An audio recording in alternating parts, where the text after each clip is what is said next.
Namaste and welcome again. In microorganism chapter, first we have learned useful microorganisms or friendly microorganisms. Today we will read about this harmful microorganisms. Before starting our harmful microorganisms, we should know what is pathogens. First, pathogens are disease causing microbes. Means the microorganism that causes disease, they are called as pathogens. Next is communicable disease. What is communicable disease? Communicable disease are those diseases which occur from the infected person. Like for example, this is one person that is infected person. This infected person is affected to some virus or not. So when this a healthy person comes in contact with this affected person, then the disease will transfer to this healthy person. So we can say that communicable diseases are those diseases which are transferred from infected person to a healthy person through air, water or any personal contact. Diseases caused by microorganisms. Some diseases caused by microorganisms in animals including humans. Some example I have taken. Like mumps. It's caused by mumps virus.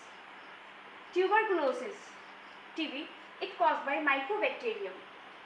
Leprosy, it was caused by Mycobacterium leprae. The name is similar, Mycobacterium. Here also Mycobacterium and leprae caused leprosis.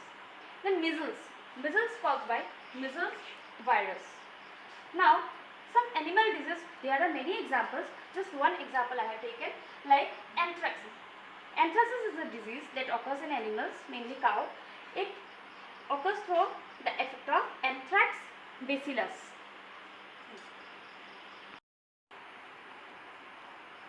Similarly, there are some diseases for plants also. Like some examples I have taken, like citrus canker, it occurs in plants. So the bacteria Xanthomonas citric. Next, rust of wheat is caused by fungus or fungi. Is food poisoning. Whenever we take any spoiled food, then we may cause food poisoning. What is food poisoning? Actually, the spoiled food contains all the microorganisms, means they have already attacked this food. So we should not take this spoiled food, because what will happen? The microorganism will enter our body and it will affect our health. It will cause many diseases in our body.